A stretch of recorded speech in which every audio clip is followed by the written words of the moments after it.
की जाएंगी। जी थैंक यू जी। सेनेटर सैयद अली ज़फ़र साहब। जी मैं आप पहले बोले सेनेटर साहब, मैं देता हूँ मुश्ताक साहब को टाइम।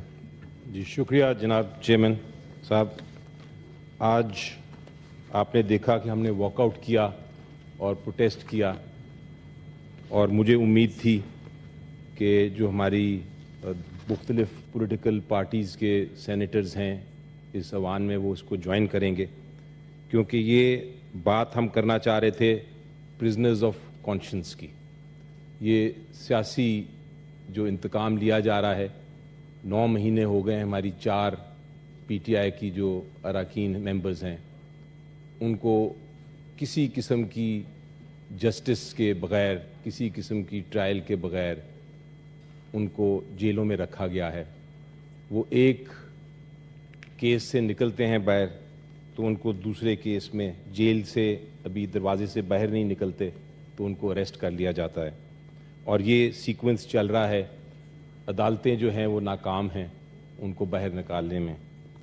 इस ऐवान में हमने ये इसलिए फ़ैसला किया कि उन प्रिजनर्स ऑफ कॉन्शियंस की आवाज़ उठाएं, प्रोटेस्ट करें, इस उम्मीद से कि कम से कम जो बाकी ख़वातीन हैं हमारे इस फोरम पे वो हमें ज्वाइन करेंगी अपनी पॉलिटिकल पार्टीज़ के मैंडेट से ऊपर उठ के।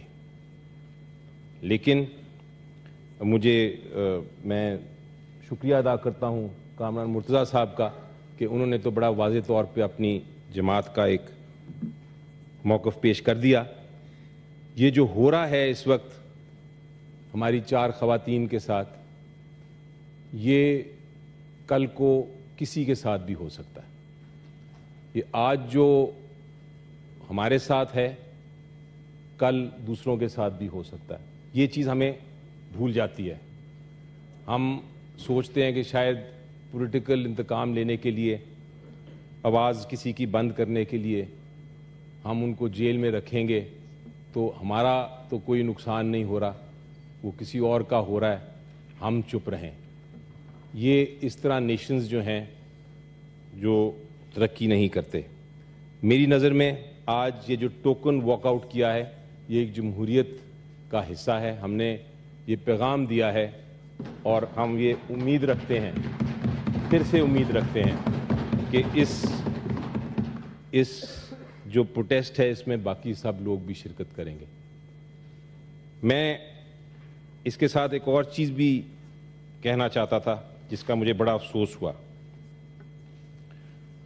आज मैंने देखा कुछ दिन से मीडिया पे बातें हो रही हैं, पॉलिटिकल जो हमारा जनाब चेयरमैन साहब एक जमहूरियत का निज़ाम है वो इस आइन पे बेस्ड है, और वो आइन जो है वो बड़ा वाज़ेह तौर पे कहता है कि जो रिज़र्व सीट्स हैं, women seats and minority seats, वो उनको मिलेंगी जो पॉलिटिकल पार्टी जितने उनके कैंडिडेट्स इलेक्ट होके आएंगे, प्रोपोर्शनेटली उसका मिलेगा।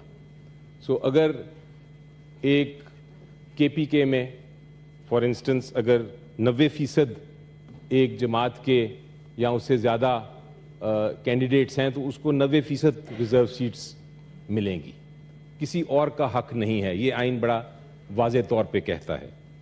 तो पिछले दिनों में मीडिया पे जो बात हो रही थी, मुझे खुशी थी कि बहुत सारे जो लीडरान थे हमारे ओपोनेंट्स के, वो कहते थे कि हमारा इन रिज़र्व सीट्स पे कोई हक नहीं, हम उनका ये तो हमारा जितना था कोटा मिल गया, अब ये जो women seats and reserve seats हैं माइनॉरिटीज़ की, वो हक है जो भी कैंडिडेट्स हैं तो इलेक्शन कमीशन फैसला करे। ये इलेक्शन कमीशन जानती है और वो जानते हैं, वो जाने पीटीआई या सुन्नी तहरीक जिसके तहत पीटीआई ने अपने कैंडिडेट्स को पार्क किया है फ़िलहाल।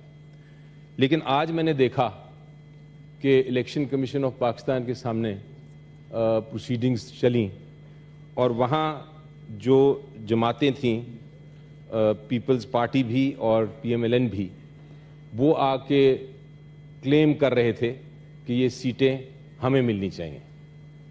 ये इतनी गैर जमहूरी और अनडेमोक्रेटिक ये स्टेप है जो मुझे उम्मीद नहीं थी इन पॉलिटिकल पार्टी से कि ये भी रेज करेंगे। तो मैं ये पॉइंट ऑफ آرڈر اس لیے لے کے آیا ہوں کہ یہ ریکارڈ پہ آ جائے، یہ ریکارڈ پہ آ جائے کہ آرٹیکل جو کانسٹیٹیوشن کا ہے اس میں یہ ریزرو سیٹس ویمن اور مائنورٹی کی صرف اور صرف انہی کو مل سکتی ہیں جن کا تعداد according to the constitution parliament یا اسمبلی میں ہو، یہ کسی اور کی نہیں ہے۔ اگر کوئی پولیٹیکل پارٹی چوری کرنا چاہتی ہے یا کلیم کرنا چاہتی ہے ان سیٹوں پہ تو وہ بالکل غیر آئینی حرکت ہوگی and contrary to the constitution, violation of the democratic principles and against justice and norms.